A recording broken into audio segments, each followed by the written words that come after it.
Mirëmbrëma për gjithë nderuar shikues, me Edvin Parucën, ju përcjellim edicionin qendror informativ. Jemi ministri Atuf në studio, ndër të tjera do të ndjekim. Kryeministri Rama flet për herë të parë për negociata me kushte me Bashkimin Evropian. Kreu qeveri solli në vëmendje rastet e Serbisë dhe Malit të Zi që po negociojnë me Unionin me kushte. Deutsche Welle shkrua në një artikull të saj se Shqipëria përflitet se do të hap qendra pritje për emigrantët që synojnë të shkojnë në Bashkimin Evropian. Kjo do të ndihmonte kancelaren gjermane Angela Merkel të qëndrojë në pushtet, por njëkohësisht do të ndihmonte edhe Shqipërinë për hapjen e negociatave me Bashkimin Evropian. Kandidatja e Këshillit për Emërimet në Drejtësi, Brikina Ukperaj, drejt konfirmimit në detyrë jashtë dyerve ku mbaj seanca, një familje nga Vlora protestojnë ndaj Ukperajt në pozicionin e gjyqtares. Ata thanë se nga vetingu prisnin drejtësi. Që nga 17 shtatori në rrugën e Kombit do të fillojë aplikimi i tarifës. Qeveria ka vendosur tarifa lehtësuese për banorët e Kukësit dhe bizneset që operojnë në zonë. 100 lek për një kalim për automjetet e vogla. Eurogrupi ka arritur marrëveshjen për daljen e Greqisë nga programi i ndihmës. Eurogrupi ka bërë të ditur përmes një deklarate se Greqia e lë këtë program me një ekonomi më të fortë të fituar fal reformave. Nigeria jep shpresë Argentinas, Musa thyen në mitin islandez, shënon 2 gola dhe 3 pikë. Grupi D, Kroacia kualifikohet, gjithçka vendoset në sfidën e fundit.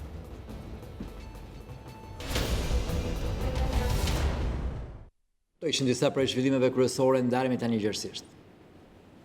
Kryeministri Rama shpreh i bindur se Bashkimi Evropian do t'i hap dritën jeshile Shqipërisë për çeljen e negociatave, duke pranuar se mund të bëhet fjalë për negociata me kushte. Kreu i qeverisë solli në vëmendje rastet e Serbisë dhe Malit të Zi që po negociojnë me Bashkimin Evropian, teksa duhet të plotësojnë 94 kushte. Kryeministri cilësoi lajmet për pranimin e refugjatëve si broçkulla kozmike të opozitës. Çfarë do më thuash mua akoma? Do dëgjova Replikën e munguar në parlament me Lulzim Bashën për negociatat Edi Rama zgjodhi ta bëjë një ditë më pas. Kryeministri është i bindur se Shqipëria me 28 qershor do të marrë dritën jeshile për NBE, qoftë edhe me kushte. Nuk ka proces në rrugtimin drejt Bashkimit Evropian pa kushte. Mali Zi sot negocion dhe ka 94 kushte sot që është në negociata. 94 kushte. Edi Rama mohoi të ketë bërë një pazar me Europën për refugjatët në këmbim të një përgjigje pozitive. Kanë prodhuar këtë broçkullën tjetër kozmike të 600.000 ushtarëve të ISIS-it që do vinë në Shqipëri. ISIS-i nuk i ka një 600.000 ushtar atje në teren se po shkatrohet dita ditës. Ashtu si kundër dhe sigur të çmendet në njëri në Europë edhe ta bëj këtë shaka, ne do buzëqeshim me keqardhje edhe do t'i sugjerojmë psikolog. Në Sarand, në turin e llogaridhënies me minoritarët, Edi Rama u ndal edhe tek pakti i detit me fqinjin grek. Ne kemi trashëguar një marrëveshje të papranueshme për detin. Kemi bërë një progres të jashtëzakonshëm për një marrëveshje të re, e cila do të jetë një marrëveshje e drejtë, e barabartë dhe në respekt reciprok të njëri tjetrit. Minoritarëve të cilët ju ankuan për pronat, kryeministri nuk nguroi tu përgjigjej në greqisht. Efkaristo. Akusame. Është një problem që e kemi në shumë zona, edhe me këtë çështje po merremi ditë për ditë për të bërë pastrimin e shumë vendimeve të mbrapshta që janë marrë dhe e shumë nga tresat që janë krijuar që eksaktësisht siç e tha zonja mos të krijohen më shumë se boll janë krijuar konflikte fqinjë me fqinjë, vëlla me vëlla për historira tokash. Edhe në turin e Sarandës, demokratët nuk e lanë kryeministrin vetëm, i uruan mirëseardhjen me pankarta në duar. Agjencia Lajmeve Deutsche Welle shkrua në një artikull të saj se Shqipëria përflitet se do të hapë qendra pritjeje për emigrantët që synojnë të shkojnë në Bashkimin Evropian. Kjo do të ndihmonte kancelaren gjermane Angela Merkel të qëndrojë në pushtet, thotë Deutsche Welle, por njëkohësisht do të ndihmonte edhe Shqipërinë për hapjen e negociatave me BE-n. Shqipëria përflitet se do të hapë qendra pritje për emigrantët që kërkojnë azil në Bashkimin Evropian. Një plan i tillë mund të ndihmojë kancelaren gjermane të qëndrojë në fuqi. Kështu shkruan agjencia e lajmeve Deutsche Welle në një artikull kushtuar çështjes së emigrantëve. Një marrëveshje e mundshme me Shqipërinë mund të ndihmonte në zbutjen e tensioneve mes kancelares Merkel dhe ministrit të brendshëm gjerman Horst Seehofer.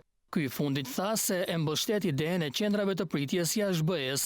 Kjo do të favorizonte partinë e tij në zgjedhjet e ardhshme në Bavari, ndërsa koalicioni qeveritar do të fitonte sërish stabilitet. Por edhe Shqipëria do të përfitonte nga kjo marrëveshje. Duke hapur qendrat e pritjes, ajo do të marrë mbështetje edhe nga forcat më konservatore të bllokut, që janë skeptike për fillimin e bisedimeve të antarësimit. Presidenti i Këshillit Evropian Donald Tusk dhe kancelari austriak Sebastian Kurz kanë sugjeruar ngritjen e qendrave të pritjes brenda Europës, por jashtë territorit të Bashkimit Evropian. Zëdhënësi i qeverisë austriake, Peter Tiefenthal, tha për Deutsche Welle se bisedimet me Shqipërinë për qendra të tilla janë në zhvillim me sipër, por edhe me vende të tjera. Megjithatë, këshilltari i kryeministrit Rama, Endri Fuga, ka mohuar se po zhvillohen negociata lidhur me këtë çështje, ndërkohë opozita shqiptare, shkruan Deutsche Welle, thotë se qeveria dëshiron të hapë qendrat e pritjes me shpresën se vendit do t'i përshpejtohet procesi për pranimin në Bashkimin Evropian. Porti i Durrësit ka kapacitet që të presë një numër të madh personash që tentojnë të kalojnë ndetin dhe që mund të përcillen në Shqipëri nga anijet e Frontexit, sapo të kenë bërritur, emigrantët që nuk kualifikohen për azil mund të riadhesohen, ndërsa ata që fitojnë azilin mund të shpërndahen drejt Bashkimit Evropian. Sa i përket faktit nëse Shqipëria është e gatshme të presë refugjat, Deutsche Welle thotë se vendi ynë ka eksperiencë në strehimin e refugjatëve, pasi në vitet 1998-1999 priti rreth 1 milion kosovar dhe pas fluksit të madh të refugjatëve në vitin 2015, Shqipëria e rriti kapacitetin për të marrë emigrant. Me propozimin e Gjermanisë këtë të diel, do të mblidhen në Bruksel përfaqësuesit e disa shteteve të BE-s në një mini summit të jashtëzakonshëm. Të dielën do të kërkohen zgjidhje europiane për krizën e migrimit. Për të mësuar më shumë, jam lidhur tani në Gjermani me Auron Dodi në Deutsche Welle. Auron, përshëndetje, kush merr pjesë konkretisht në këtë mini summit dhe pse mbahet ai para summitit të madh të Bashkimit Evropian në fund të qershorit? Përshëndetje. Në takimin e nivelit të lartë këtë të diel në Bruksel marrin pjesë veç Gjermanisë dhe Francës, Austria, Belgjika, Holanda, Spanja, Italia, Greqia dhe Malta. Propozimin për takimin e ka bërë Gjermania. Zëdhënësi i qeverisë gjermane, Seibert, tha se takimi është në linjë me politikën e kancelares, që në çështjet e azilit të mos veprohet në mënyrë të njëanshme pa u koordinuar dhe në kurrizë të tjerëve. Synimi është të përgatitet terreni për biseda të tjera për çështjen e migrimit dhe azilit në samitin e fundit të qershorit të Bashkimit Evropian. Për shkak të forcimit të populistëve në disa shtete, migrimi dhe azili janë kthyer për momentin në temën mbizotruese të Bashkimit Evropian. Pse ishte i nevojshëm një samit i posaçëm i kryetarëve të qeverive të Shteteve të Bashkuara para samitit të madh, Auro? Kjo ka të bëjë me rrethanën e krizës në të cilën ndodhet qeveria gjermane. Më saktë me krizën midis dy aleatëve konservator në qeverinë gjermane, CDU-s me kryetare kancelaren Merkel dhe CSU-s bavareze. CSU-ja synon ta rifitojë shumicën absolute në Bavari në zgjedhjet e vjeshtës, dhe këtë mund ta bëjë duke i rimarrë votat që i mori Partia Populiste AfD në Bavari në zgjedhjet e fundit. Për këtë kryeministri i Bavarisë Markus Söder dhe kryetari i partisë Horst Seehofer po e vënën presion qeverinë federale për trajtimin e azilkërkuesve. Kështu Seehoferi, si ministri i brendshëm i Gjermanisë, është i vendosur që të kthejë mbrapsht që në kufi të gjithë azilkërkuesit që janë regjistruar më parë në një shtet tjetër të Bashkimit Evropian. Por po të bëhet kjo, Gjermaninë do të akuzojnë se po vepron njëanshëm, duke i rënduar me egoizëm shtetet e tjera evropiane. Prandaj kancelaria Merkel po kërkon një zgjidhje evropiane. Më konkretisht, ajo synon të lidh marrëveshje bilaterale me shtetet në kufi me Gjermaninë, që ata t'i ripranojnë ata refugjat që janë regjistruar te ata, por që duan të hyjnë në Gjermani, si dhe disa hapa të tjerë. Pse ka shkaktuar krizë qeveritare kjo përplasje qëndrimesh? Po sepse ministri i brendshëm ka paralajmëruar se do ta vërë në zbatim me çdo kusht kthimin mbrapsht të refugjatëve në kufi. Ligji gjerman ja lejon. Por po e bëri këtë, do të sfidonte hapur vullnetin e shefes së tij, kancelares, e cila quan me vend një zgjidhje me marrëveshje evropiane. Dhe sipas medjeve gjermane, po ju sfidua autoriteti, kancelaria mund ta shkarkonte ministrin. Ky do të ishte edhe fundi i bashkëpunimit të CDU-s me CSU në federat. Bashkëpunimi nisur më 1949. Kjo mund sillte edhe zgjedhje të reja në Gjermani, sepse CSU-ja do të hiqte mbështetjen qeverisë. do të ishte mbështetjen e 46 deputetëve të saj në Bundestag. Që të mos vi puna deri këtu, kancelarja si shefe e CDU-s i ka kërkuar CSU-s 14 ditë kohë, që të merret vesh me shtetet e tjera evropiane për çështjen e azilkërkuesve. Sa të mëdha janë shanset që kancelarja të ketë sukses me marrëveshjet e rikthimit në shtetin ku janë regjistruar fillimisht refugjatët, Aura? Shanset për sukses ekzistojnë. Po vlen të kujtojmë këtu shprehjen e famshme të Bertolt Brechtit: kush lufton mund të humbas, kush nuk lufton ka humbur tashmë. Në këtë kuadër Franca është e gatshme për një marrëveshje bilaterale me Gjermaninë për të ripranuar nga Gjermania refugjatët e regjistruar të ajo më parë. Këtë e deklaroi këtë javë në Berlin presidenti francez Macron. Por qëndrimi i shteteve të tjera nuk dihet. Me rëndësi do të jetë qëndrimi i Italisë si vend kryesor pritje i refugjatëve. Franca, për shembull, e ka me Italinë një marrëveshje ripranimi refugjatësh që në vitin 1997. Vitin e kaluar, për shembull, Franca ktheu mbrapsht në Itali 56.000 refugjatë. Që qeveria e re italiane të lidhë një marrëveshje të tillë dhe me Gjermaninë, megjithatë nuk do të jetë e lehtë. Sipas mediave gjermane, të dielën italianëve do të ofrohen një sër gjërash: mbështetje financiare, pranimi një numri të caktuar refugjatësh nga shtetet e tjera, mbrojtje më të fortë të kufive evropian, si dhe ngritja e qendrave të azilit jashtë Bashkimit Evropian. Këto mund t'i pëlqejnë qeverisë italiane. Megjithatë, siguri për sukses në kësaj zgjidhje evropiane do të kemi vetëm javën e ardhshme. Auron, faleminderit.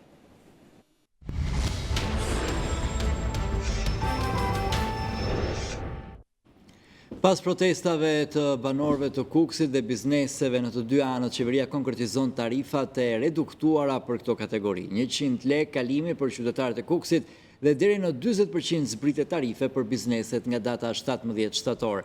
Për shkak të reduktimit të tarifave për këto kategori, shteti shqiptar do t'i paguajë shtesë koncesionarit në 30 vite 48.5 milion euro.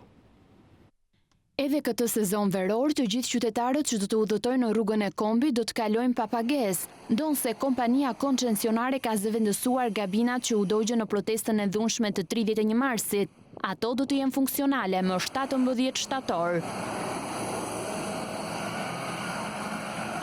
Për të gjitha automjetet e regjistruar në qarkun e Kukësit, taksa është ulur në 100 lekë për çdo kalim. Tarifa e reduktuar do të jetë kufizuar për jo më shumë se 44 kalime në muaj dhe e vlefshme për të përdorur brenda periudhës një mujore, nga data e kryerjes së pagesës për këto kalime.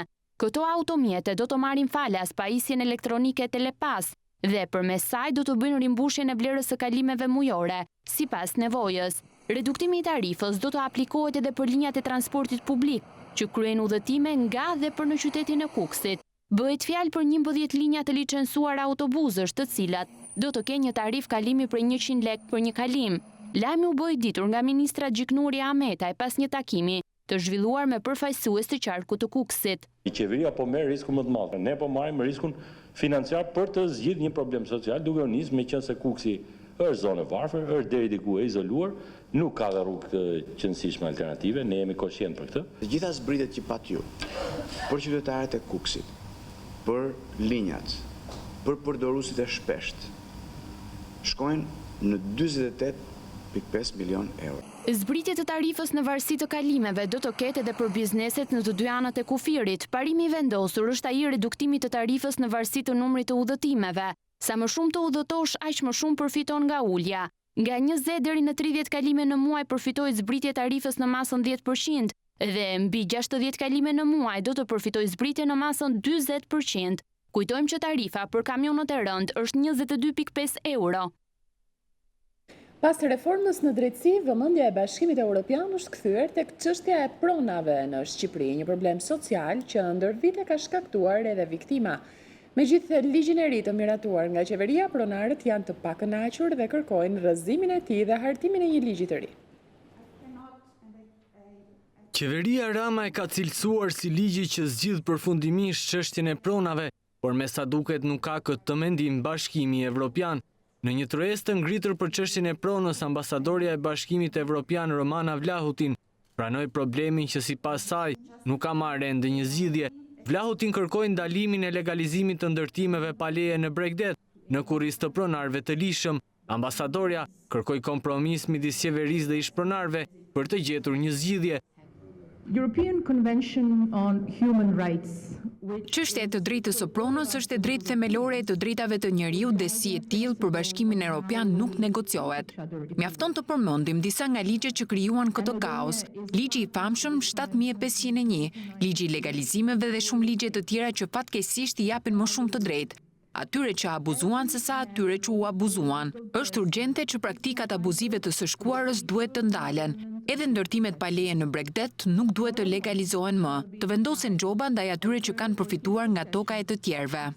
Ministra e Drejtësisë Tilda Gjona i tha se ligji i ri i pronave i miratuar nga qeveria ka kaluar sitën e gjykatës kushtetuese dhe Komisionit të Venecias. Gjona i theksoi dhe vendimin e qeverisë për bllokimin e dhënies së certifikatave të pronësisë për tokat e përfituara me ligjin 7501. Është ofruar një mekanizëm efektiv për kompensimin e pronarëve. Konfirmoi metodologjinë e re të vlerësimit për kompensimin fizik dhe financiar të ish pronarëve, e cila rezulton se në tërësinë e saj respekton proporcionalitetin e ndërhyrjes në të drejtën e kompensimit të pronës. Ju kujtoj këtu edhe vendimin e Këshillit Ministrave për pezullimin e përkohshëm të procedurave të kalimit në pronësi të përfituesve të tokës bujqësore të ish ndërmarrjeve bujqësore nga komisionet vendore për këtë qëllim të ngritura pranë prefektit deri në shkurt të 2018-s rezultojnë 2190 AMTP, të dhëna në mënyrë të palishme për një sipërfaqe prej rreth 1694 hektar. Përfaqësues të ish-pronarëve e quajtën ligjin e vitit 2015 si një ligj të turpshëm dhe skandaloz. Ata kërkuan nga përfaqësuesit e Bashkimit Evropian që të ulen bashkë me ta për hartimin e një ligji të ri. Zonja ministre ka shkuar në Europë dhe i kërkonte me paturpsinë më të madhe gjykatës ndërkombëtare që të bjeri këtu të rigjikohen dhe gjykatat shqiptare, dosjet e shqiptarëve. Ai ligj është një ligj që do të turpronte cilin do intelektual që mban një diplomë në xhep. Jo vetëm ata që janë juristë. Në qoftë se ju merrni përsipër, Bashkimi Evropian merr përsipër që të gjillet një zgjidhje për këtë punë, pronarët i kanë zgjidhjet, i kanë gati, i kanë propozuar dhe janë hedhur në kosh plerat. I kërkoj zonjës Zllautin të përcaktoj parimet dhe modalitetet e tavolinave të ardhshme, që në mënyrë që ky ligj të riparohet menjëherë, pra të bjerë ligji dhe në tavolina të jetë Bashkimi Evropian. Demokratët akuzojnë qeverinë se ka dyfishuar taksën e ndërtesës, duke detyruar mira bizneset ulin qepenat pasi nuk arrin të përballojnë barrën fiskale. Deputetja Jorita Tabaku ftoi biznesin të denoncojë këtë taksë abuzive që sipas saj po faturohet në mënyrë afrofe pa një regjistër pronash. Barrës së rëndë të taksave të rritura këtë vit ju shtua dhe të vëshoja për biznesin e vogël, por njëkohësisht dhe taksa e pronës. Sot një biznes paguaj një taks pronë të rritur rreth 230.000 lek më shumë. Një biznes në qytetin e Tiranës për vitin 2018 paguan taks pronë të rritur nga qeveria socialiste 510.000 lek, ndërkohë nga viti 2015 e këtej taksa pronës në total kapte vlerën e 282.000 lek. Siç duket qartë, për një biznes të vogël me një hapësirë prej 20 metra shkatror, pagesa është dyfishuar. Në vitin 2015 paguante 56.000 lek, ndërkohë që sot për të njëjtën godinë, për të njëjtin biznes, paguan pothuajse 2 herë më shumë. Mbi 100.000 biznese vuajnë sot dyfishimin e kësaj takse. Në 4 muaj, 5.834 biznese kanë ulur qepenat, ndërkohë që për vitin 2017 ky bilanc ishte negativ me 3.000 biznese të mbyllura më shumë se sa ato që u hapën. Partia Demokratike fton biznesin e ndershëm ta denoncojë këtë taksë abuzive, e cila sot po faturohet në mënyrë afrofe, pa një regjistër pronash. Në qendër të platformës tonë është taksa e sheshtë, që do të jap frymë ekonomisë, do të ndihmojë biznesin e ndershëm të dalë nga asfiksia dhe të rritet pa gjobvënien e shtetit. Në fshatin Rjoll të Shkodrës, banorët pretendojnë se njerëzit e pushtetshëm po tentojnë të grabisin tokat. Ata deklarojnë se tokën do ta mbrojnë me jetë. Jemi autokton. Pronat po na grabisin të pushtetshmit. Me këtë pretendim, banorët e fshatit Rjoll në Shkodër u ngritën në protestë duke thënë se po u përlajnë padrejtësisht rreth 100 hektar tokë. Populli i fshatit të Rjoll është autokton tu prej 1200 vjeç, dokumentacioni që ta shikojmë as stërgjyshit tonë shekullor në këtë vend, dhe i kena nda kufit e vjetër, por kjo prona është e përbashkët. Mirë po, mi pronat tona, grupe të struktura kriminale, që financojnë gangster, vagabond, e me punojës hipotekave, të cilët mbrojnë në parapavi njëri tjetërin, vjellin e grabisin pronat tona me gjyqet falsifikura. Jena banor cilat kena pronat e trashëguar nga të parë tanë nga vitit 35 me hyrjen e demokracisë. Këtu kujtojnë se ky vend është i pazat dhe këtu kanë bërë mi vendosje të cilët edhe sot tentojnë që ta grabisin pronën e këtyne banorëve këto. Këta persona që kanë grabit pronën e këtyne fshatarëve duhet vend para ligjit. Kjo pronë këto është e jona. Banorët pretendojnë se janë pronar të hershëm. Ata shprehen se në këtë mes ka korrupsion, sidomos në sistemin e drejtësisë ku ata ende ndyrëve. Banorët kërkojnë nga shteti t'u jepet prona e tyre ndërsa zotojnë se do ta mbrojnë ato me jetën e tyre. Do të marrim ne tokën tonë dhe se dorëzojmë për gjallë. Pak para muajsh, IKMT shembi disa objekte më së shumti lokale. Protesta e tyre tashmë vijon edhe për tokën që kanë, ndërsa kërkojnë ndërhyrjen e shtetit.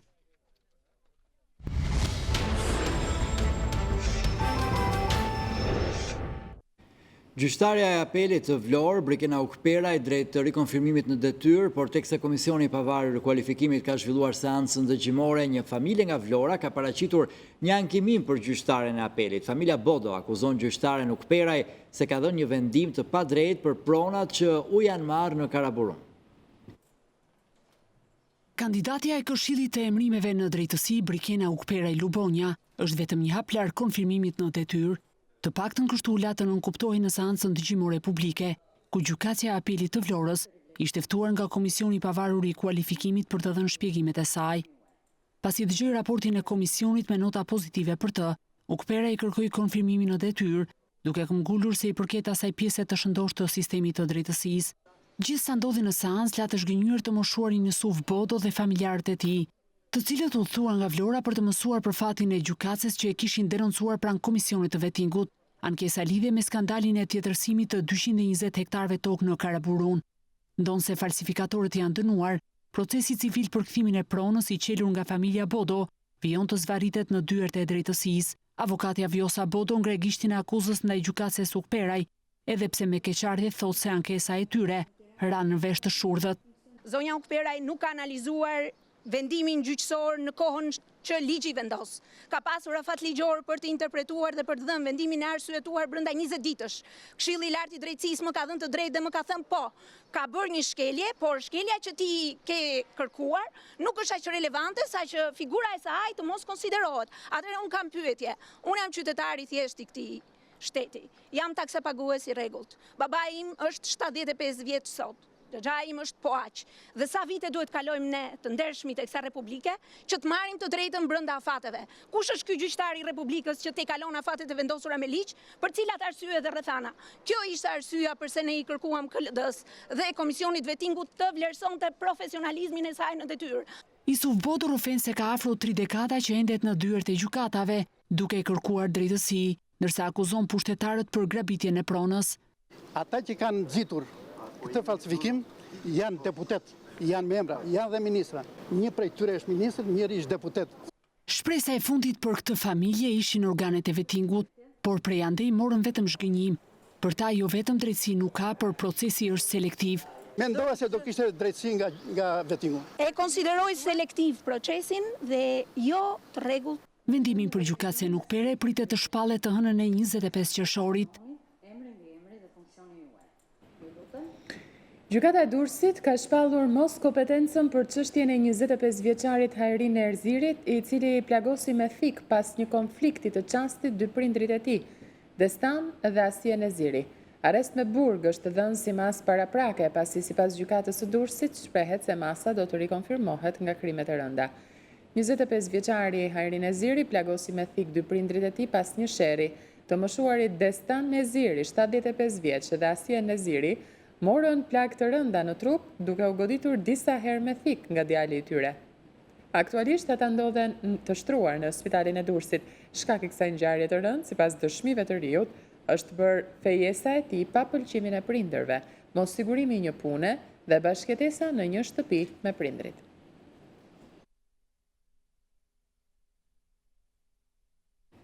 Kanë mjaftuar vetëm disa minuta shi që shumë rrugë në kryeqyteti jenë në pushtetin e ujit. Kjo situatë ka sjellë kaos në trafik si për mjetet ashtu edhe për këmbësorët. Moti i keq shënoi edhe incidente si rënja e pemëve dhe përmbytja e disa bizneseve. Janë dashur disa minuta shi dhe breshur me intensitet të lartë në kryeqytet, që rrugët e Tiranës të bëhen të pakalueshme. Vështirësi ka pasur si për këmbësorët ashtu edhe për makinat. Në disa zona të Tiranës pati rreshje breshëri që sipas Meteoalb, diametri të cilit ishte mesatarisht 1.5 cm e në disa raste deri 3 cm. Probleme janë shfaqur në disa rrugë të Tiranës, por situatë më serioze ka qenë në rrugën Myslimshyri pranë drejtorisë së policisë, në rrugën e Kavajës si dhe në rrugën e Elbasanit.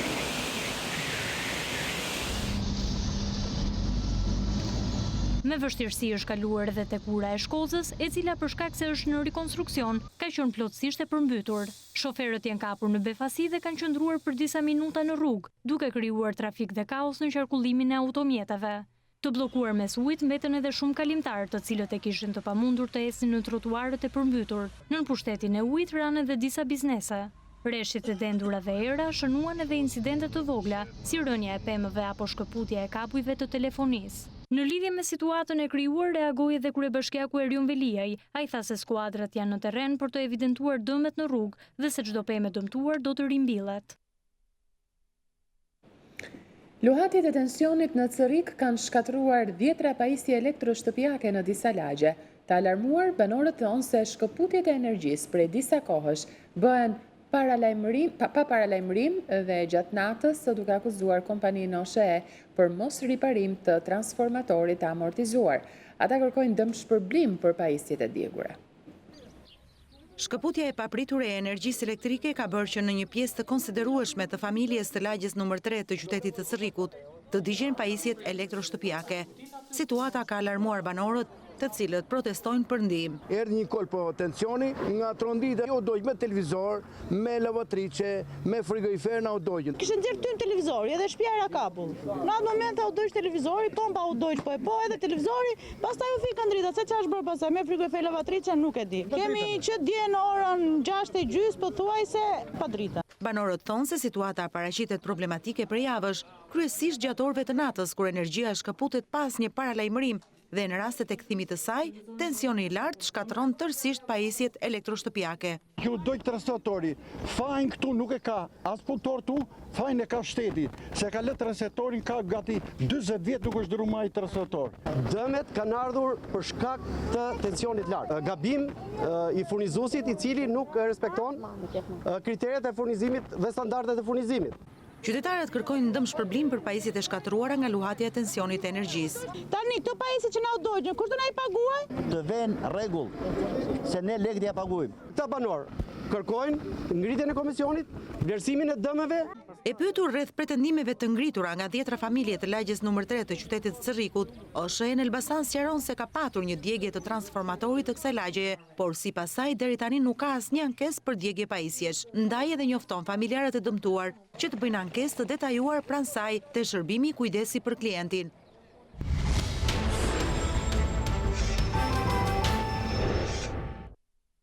Preferuar vizitave të kryera, mjekët specialistë bëjnë me dije se sëmundjet që prekin gjëndrat e tiroides janë të shumta edhe në vendin tonë. Diagnostikimi dhe trajtimi në kohë sëmundjeve të tiroideve kryhet në spitalin Villa Maria.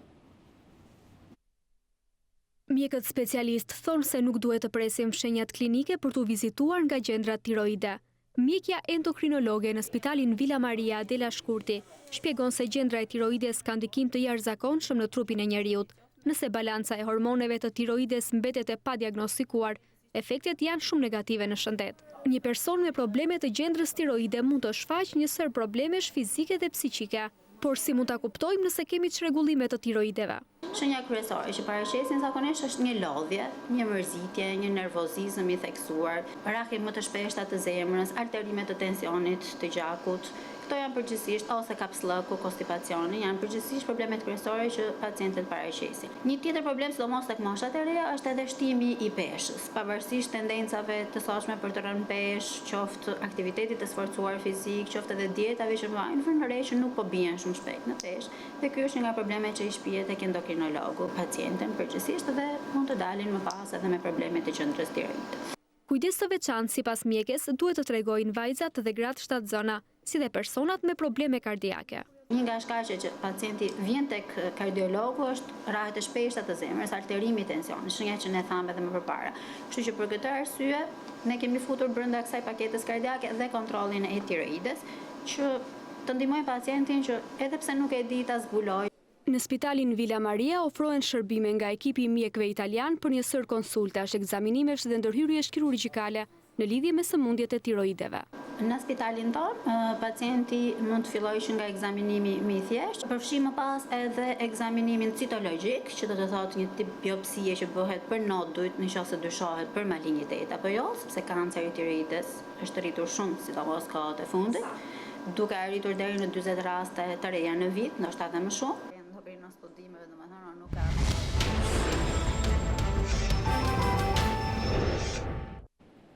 Eurogrupi ka arritur marrëveshjen për daljen e Greqisë nga programi ndihmës. Eurogrupi ka bërë të ditur përmes një deklarate se Greqia e lë këtë program me një ekonomi më të fortë, të fituar fal reformave.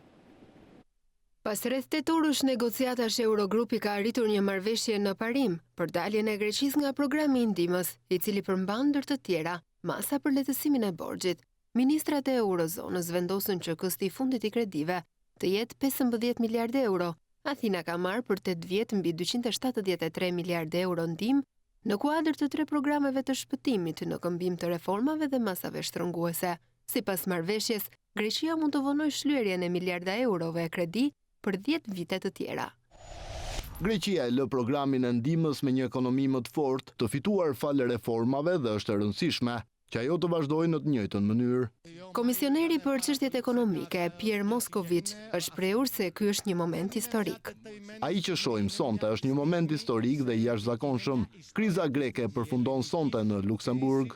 Ministri grek i financave tha se procesi ka zgjatur pak më shumë se ç'e prisnim, por ka përfunduar mirë. Tashmë Greqia ka një suficit buxhetor prej 0.8% të prodhimit të brendshëm bruto, një hap gjigant, shkruajnë mediat e huaja, pasi në vitin 2009 kishte një deficit prej 15.1%.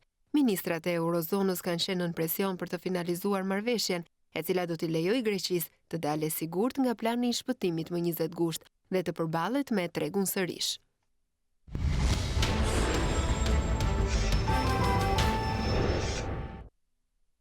Për 2 net radha, Zi Përmeti shndrohet në qytetin që mirëpret festivalin folklorik ndërkombëtar. 10 grupet pjesëmarrëse edhe përtej kufive do të ngjiten në skenë me performancat e veçanta nga folklori minoriteteve dhe etnive që bashkëtojnë në vendin tonë. Në ritmet e muzikës dhe larmishmërisë së valleve folklorike, Përmeti multikulturor çeli siparin edicionit të 16. Nata e parë e festivalit ngjiti në skenë ansamblin e Durrësit dhe minoritetin bullgar të Mokrës. Kanë marrë pjesë dhe grupe nga vendet e tjera të Ballkanit, ku do të vendosë Bullarinë, Maqedoninë, Greqinë, qytetet e ndryshme, ansamblet ndryshme që vinë nga Kosova, në Malizit dhe nga të tjera. Do zgjat 2 ditë, por do të jetë i shoqëruar dhe me aktivitetet e tjera, jo vetëm me këngë dhe valle, por do ketë një promovim të një filmi të xhiruar në qytetin e Përmetit. Kryefjala e natës së parë ishte kënga, ndërsa nata e dytë do të ketë si lajtmotiv vallen.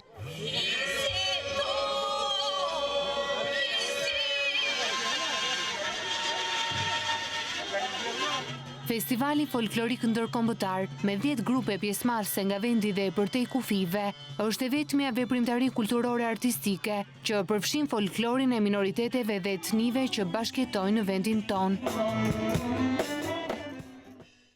Në kuadër të vitit mbarkombëtar të Skënderbeut, Ambasada e Shqipërisë në Republikën Çeke organizoi një koncert me muzikë klasike shqiptare dhe çeke.